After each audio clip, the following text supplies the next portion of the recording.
कुलदीप पढ़ने के लिए कॉलेज जा रहा होता है। अब वह जैसे ही अपनी साइकिल नाव में रखता है तो वहाँ पर चौहानों की लड़की शानविका आ जाती है। शानविका के आते ही उसके लड़के लोग कुलदीप की साइकिल को नाव से उठाकर जमीन पर पटक देते हैं, जिससे कुलदीप की साइकिल का पैडल टूट जाता है। साइकिल का पैडल टूटता देख शानविका को बिल्कुल भी अच्छा नहीं लगता, इसीलिए वह अगले दिन कुलदीप के लिए एक नई साइकिल गिफ्ट करती है। लेकिन कुलदीप इतनी महंगी साइकिल लेने से साफ मना कर देता है, पर शानविका उससे धमकी दे देती है और जबरदस्ती साइकिल थमा देती है। अब रास्ते में कुलदीप की साइकिल कुछ लफंगे लड़के उससे चलाने के लिए मांगते हैं। उन लड़कों को ये साइकिल पसंद आ जाती है। उनमें से एक लड़का कुलदीप से कहता है, अब ये साइकिल हमारी हुई, तुम हमारी साइकिल रख लो, हम तुम्हारी लेंगे। लेकिन कुलदीप इस बात पर अपनी साइकिल देने से मना कर देता है और उस लड़के को चलती साइकिल से धक्का दे देता है। अब उन दोनों में लड़ाई शुरू हो जाती है। कुलदीप उस लड़के को पटक पटक कर मारने लगता है। इतने में और लड़के कुलदीप को मारने आ जाते हैं। तभी वहाँ शानविका आकर सभी लड़कों को वहाँ से भगा देती है। अब कुलदीप क्लास में आने के बाद अपने दोस्त के हाथ शानविका को एक थैंक यू चिट्ठी लिखकर भेजता है। लेकिन शानविका जैसे ही उस चिट्ठी को पढ़ती है वह उसे वहीं के वहीं फाड़ कर फेंक देती है और उसके दोस्त को एक थप्पड़ लगाकर कहती है, जाओ जाकर अपने दोस्त को बुला कर लाओ। अब शानविका कुलदीप का इंतजार करने लगती है। जैसे ही कुलदीप आता है शानविका उससे कहती है, क्यों सामने से थैंक यू नहीं बोल सकते थे जो मुझे चिट्ठी लिखकर भेज रहे हो। इतना कहकर शानविका कुलदीप के करीब आ जाती है। कुलदीप भी समझ चुका था कि शानविका उसे पसंद करने लगी है, लेकिन कुलदीप प्यार के लफड़ों में बिल्कुल भी नहीं पड़ना चाहता था, इसीलिए वह वहाँ से चला जाता है। लेकिन शानविका हार मानने वालों में से नहीं थी, इसीलिए वह रास्ते में ही कुलदीप का इंतजार करने लगती है। जैसे ही कुलदीप वहाँ आता है शानविका उसे रोककर उसके दोस्त को वहाँ से भगा देती है और कुलदीप से कहती है, मुझे तुम बहुत पसंद हो, क्या तुम मुझसे दोस्ती करोगे। लेकिन कुलदीप उसे साफ साफ मना कर देता है और वहाँ से चला जाता है। अब शानविका कुलदीप के ख्यालों में डूबी रहती है और कुलदीप के बारे में सोच सोच कर मन ही मन खुश होने लगती है। और तो और कुलदीप की भी नींद उड़ चुकी थी, इसीलिए वह अपने दोस्त के साथ आकर खेलने लगता है। अगले दिन जब गुरुजी क्लास में सभी को पढ़ा रहे होते हैं तो शानविका का पूरा ध्यान पढ़ाई के बजाय केवल कुलदीप पर ही होता है। तब गुरुजी शानविका से कहते हैं, शानविका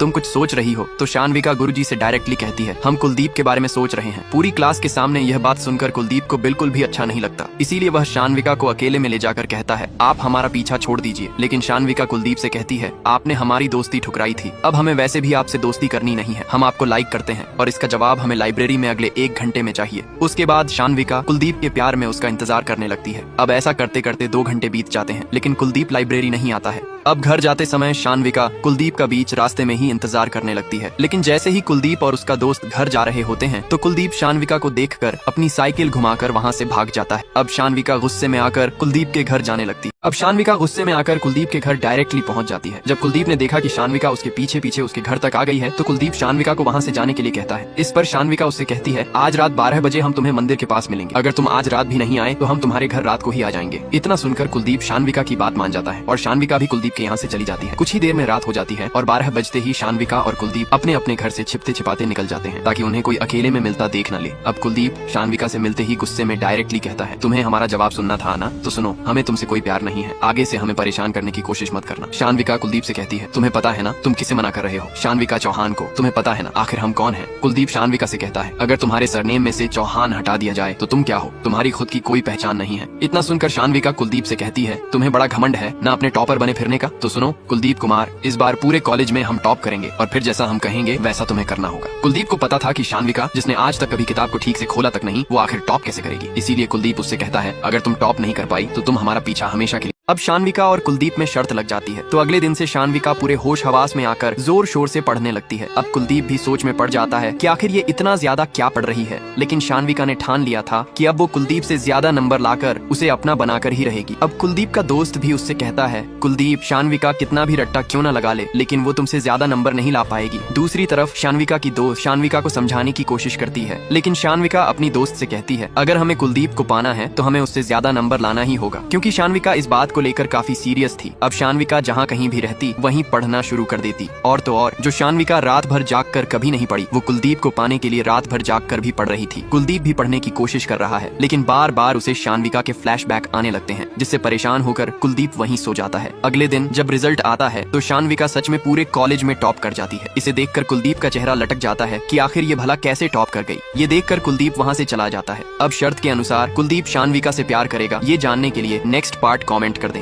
अब शानविका कॉलेज में टॉप करने के बाद कुलदीप को पूरे कॉलेज में ढूंढने लगती है, लेकिन कुलदीप उसे कहीं पर भी नहीं मिलता। इसीलिए शानविका सीधा कुलदीप के घर पहुंचकर उसकी बहन से पूछती है कुलदीप घर पर है क्या, लेकिन शानविका को कुलदीप वहाँ भी नहीं मिलता। इसलिए शानविका काफी नाराज हो जाती है। अगले दिन शानविका कुलदीप को ढूंढने के लिए उसका बीच रास्ते में ही इंतजार करने लगती है, लेकिन उस दिन कुलदीप कॉलेज ही नहीं आया होता है, केवल उसका दोस्त पिंटू आया था। अब शानविका पिंटू को रोककर कुलदीप को फोन लगाने को कहती है, क्योंकि वह कहती है वो मेरा फोन तो उठाएगा नहीं। और तो और शानविका उसके दोस्त से यह भी कहती है कुलदीप को ये मत बताना कि हम यहाँ हैं। अब पिंटू शानविका के डर से कुलदीप को फोन लगाकर उससे सब कुछ पूछ लेता है कि आखिर वह कहाँ मौजूद है। इतना सुनते ही शानविका सीधा कुलदीप के पास जाने लगती है, जहाँ पर कुलदीप छिपकर बैठा है। अब पिंटू जल्दी से दूसरे फोन से कुलदीप को कॉल करके बताता है भाई तू वहाँ से जल्दी भाग जा, शानविका वहाँ पहुँचने वाली है। इतना सुनकर कुलदीप वहाँ से भागने लगता है कि इतने में वहाँ शानविका आ जाती है। वह कुलदीप को पकड़कर किस कर देती है और उससे कहती है अब तुमने हमारे शरीर का नमक छका है, नम का हराम मत करना, नहीं तो हम तुम्हें छोड़ेंगे नहीं।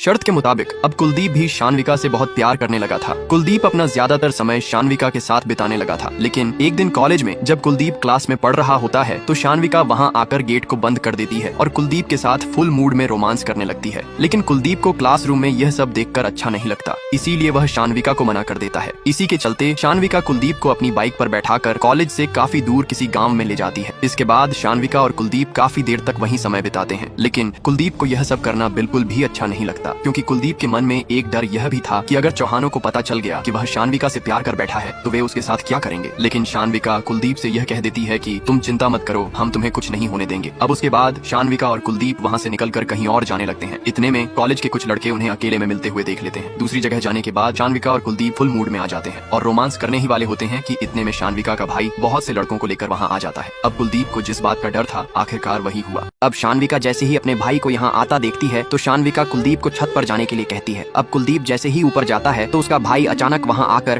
उसके सिर में जोर से एक ईंट मार देता है। उसके बाद चौहानों के लड़के कुलदीप को पकड़कर घर ले आते हैं और उसे बहुत ही बुरी तरह से पीटने लगते हैं। यहाँ कुलदीप की माँ भी फूट फूट कर रो रही थी, लेकिन चौहानों को उन पर जरा भी दया नहीं आ रही थी। कुलदीप के पिताजी काम कर रहे होते हैं, लेकिन चौहानों के कुछ लोग आकर उनके पिता को भी मारने लगते हैं। फिर उसके पिता को पकड़कर उन्हीं चौहानों के घर ले जाकर बेरहमी से लगातार पीटते रहते हैं। कुछ ही देर में जब चौहान घर से निकलते हैं तो कुलदीप के पिता चौहान के पैरों में गिरते हुए कहते हैं मेरा कुलदीप ऐसा नहीं है, आप एक बार शानविका जी को बुला लीजिए। अब चौहान भी शानविका को बाहर बुला लेते हैं। अब कुलदीप भी शानविका के जवाब सुनने का इंतजार कर रहा था, लेकिन शानविका आते ही कहती है गलती हमारी नहीं थी, यही हमारे पीछे पड़ा था। इतना सुनकर कुलदीप को बहुत बड़ा धक्का लगता है। शानविका के एक झूठ ने कुलदीप की पूरी जिंदगी बर्बाद कर दी थी। अब सभी चौहान के लफंगे गुंडे कुलदीप और उसके परिवार को सभी गांव के लोगों के सामने बहुत ही बुरी तरह से मारने पीटने लगते हैं। अब कुलदीप का सारा करियर धरा का धरा रह जाता है। तभी कुलदीप की बहन भी दौड़ती छूटती अपने परिवार के पास आने लगती है। इतने में शानविका का भाई उसे देखते ही उसके कपड़े फाड़ देता है। इसके बाद वे सभी चौहान मिलकर कुलदीप और उसके परिवार को उन्हीं के घर में बंद कर बाहर से आग लगाने ही वाले होते हैं कि कुलदीप उन्हें छत से आग लगाते हुए देख लेता है। कुलदीप नीचे आकर अपने पूरे परिवार को छत के रास्ते से ही भागने लगता है। अब कुलदीप ने ठान लिया था कि वह अपने परिवार को किसी भी हालत में बचाकर ही रहेगा, इसीलिए वह गांव से शहर जाने वाली बस को रोककर शहर की ओर जाने लगता है। अब कुलदीप के अंदर का ज्वालामुखी भी फट चुका था। उसने उसी दिन ठान लिया था कि चाहे उसकी जान ही क्यों न चली जाए, लेकिन वह शानविका को उसके झूठ बोलने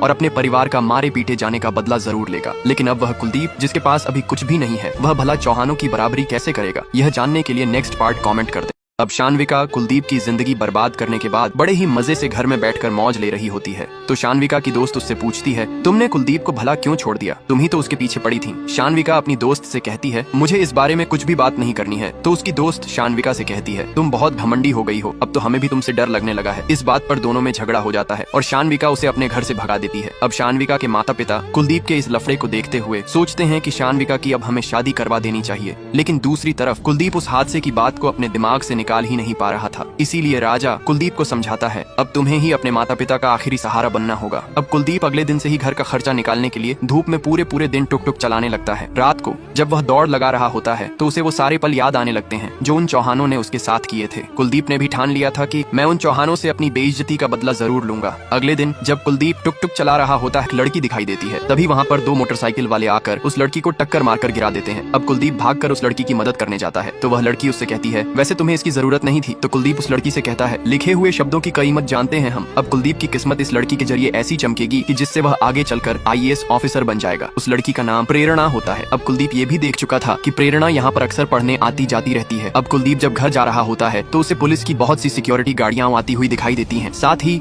उसे एक बहुत बड़ा बंगला दिखाई देता है जो कि एक IAS ऑफिसर का होता है। अब रात को कुलदीप राजा को उस बंगले के बारे में बताता है तो राजा उससे कहता है, भाई IAS एक बहुत बड़ी हस्ती होती है, उसके लिए पढ़ाई भी बहुत करनी होती है। नेता लोग तो केवल 3, 4 या 5 साल के लिए आते हैं, लेकिन IAS जिंदगी भर बैठकर राज करता है। इतना सुनकर कुलदीप भी ठान लेता है कि अब वह भी IAS बनकर रहेगा। अब अगले दिन कुलदीप फिर उसी जगह प्रेरणा का इंतजार करने लगता है, लेकिन प्रेरणा उसे वहाँ नहीं मिलती। अब कुलदीप प्रेरणा के बिना कैसे पता करेगा कि IAS की पढ़ाई के लिए कौन सी बुक्स पढ़नी होती है। अब कुलदीप प्रेरणा का उसी जगह इंतजार करने लगता है जहाँ पर वह हमेशा पढ़ने के लिए जाया करती थी। अब प्रेरणा जैसे ही बाहर निकलती है तो कुलदीप उसे अपने टुक टुक में बैठा लेता है। कुलदीप प्रेरणा से कहता है, हम बाहर आपका ही इंतजार कर रहे थे। प्रेरणा उससे पूछती है, क्यों? कुलदीप जवाब देता है, हमें IAS की तैयारी करनी है, लेकिन हमने तो केवल ग्रेजुएशन ही की हुई है। प्रेरणा कहती है, ग्रेजुएशन ही तो चाहिए, बाकी की पढ़ाई अलग से करनी होती है। अब प्रेरणा को भी एहसास होने लगा था कि कुलदीप UPSC की परीक्षा में टॉप करना चाहता है। इसीलिए प्रेरणा कुलदीप से कहती है, तुम चिंता मत करो, कल मैं तुम्हें अपने पापा से मिलवाऊंगी। ये सुनकर कुलदीप खुशी खुशी वहाँ से जाने लगता है। रात को वह प्रेरणा को कॉल लगाकर उसे थैंक यू बोलता है। अगले दिन कुलदीप अपनी मार्कशीट लेकर वहाँ पहुँच जाता है। प्रेरणा कुलदीप को अपने पापा के ऑफिस में ले जाती है। प्रेरणा के पिताजी कुलदीप की मार्कशीट को देखते हुए कहते हैं, तुम तो शुरू से ही टॉप करते आए हो, तुम्हारी जैसी मार्कशीट मैंने आज तक नहीं देखी। लेकिन तुम्हें UPSC की बाकी पढ़ाई के लिए एक एग्जाम क्लियर करना होगा। अगर तुम उसमें क्वालिफाई हो गए तो बाकी की पढ़ाई का खर्चा हम खुद उठाएंगे। ये सुनकर कुलदीप बहुत खुश हो जाता है और टेस्ट देने के लिए तैयार हो जाता है। अब कुलदीप उस टेस्ट को पास करने के लिए अपनी जी जान लगा देता है और बहुत अच्छे नंबरों से पास भी हो जाता है। अब कुलदीप की बारी थी मेंस क्लियर करने की। इसी के चलते कुलदीप ने अपनी पढ़ाई दुगनी कर दी थी, जिससे वह UPSC की परीक्षा में टॉप कर सके। अब कुलदीप बिल्कुल सीरियस होकर प्रेरणा के साथ ही उसकी क्लास भी ज्वाइन कर लेता है। और तो और इस मुश्किल भरे रास्ते पर प्रेरणा ने कुलदीप की बहुत मदद की थी। उसके बाद कुलदीप ने अपनी पूरी मेहनत के साथ मेंस का सबसे मुश्किल एग्जाम क्लियर किया और जब रिजल्ट का दिन आया तो प्रेरणा ने देखा कि कुलदीप ने मेंस के एग्जाम में टॉप किया है। लेकिन अफसोस की बात यह है कि प्रेरणा एग्जाम में फेल हो चुकी है। फिर भी प्रेरणा को इस बात से बिल्कुल भी दुख नहीं होता, क्योंकि कुलदीप को टॉप में आता देख वह सबसे ज्यादा खुश थी। अब कुलदीप की माँ को जब पता चलता है कि कुलदीप ने मेंस के एग्जाम में टॉप किया है तो वह भी इस बात से बहुत खुश होती है। लेकिन कुलदीप के पिताजी पुराने हादसे को भूल नहीं पा रहे थे। वह बहुत ही सहमे सहमे से रहते थे और उन्हें ज्यादा कुछ याद भी नहीं रहता था। तभी कुलदीप के पास उसके जिगरी मित्र पिंटू का कॉल आता है। पिंटू कुलदीप को बताता है कि शानविका किसी और से शादी करने वाली है। यह सुनकर कुलदीप की सारी खुशी दुख में बदल जाती है। अब सवाल यह है कि कुलदीप किसे चुनेगा, UPSC के एग्जाम को या फिर धोखेबाज शानविका को। अब कुलदीप शानविका की शादी की बात सुनकर मायूस सा हो जाता है और उसकी सारी खुशी दुख में बदल जाती है। अब वो अपनी माँ से कहता है, मैं उससे एक बार मिलना चाहता हूँ। इतना कहकर वो बस में बैठकर अपने गांव जाने लगता है कि उसके मन में शानविका के फ्लैशबैक आने लगते हैं। अब जैसे ही वह वहाँ पहुँचता है तो देखता है कि शानविका सच में शादी कर रही है। अब वो शानविका को साइड में लाकर उससे कहता है, आखिर तूने मुझे धोखा देने में कोई कसर नहीं छोड़ी, अब तू भी अपने चौहान खानदान की बर्बादी अपनी आंखों से देखेगी। ये कहकर कुलदीप वहाँ से गाँव लौट जाता है और माँ के आगे फूट फूट कर रोने लगता है। अब अगले दिन कुलदीप का उदास चेहरा देखकर प्रेरणा उससे कहती है, मुझे पता है कि तुम शानविका को भूला नहीं पा रहे हो, लेकिन यही अच्छा मौका है। तुम उसकी नफरत को अपनी ताकत बनाकर इतनी पढ़ाई करो कि तुम IAS क्रैक कर लो। प्रेरणा की इन बातों से कुलदीप के दिमाग पर बहुत गहरा असर पड़ता है और वो दिन रात सोते जागते सिर्फ पढ़ता ही रहता है। शानविका को भुलाकर वो रातों में जब लाइट चली जाती तब भी पढ़ता रहता। तो क्या कुलदीप चौहानों से बदला लेने के लिए IAS क्रैक कर पाएगा? ये जानने के लिए नेक्स्ट पार्ट कमेंट कर दे।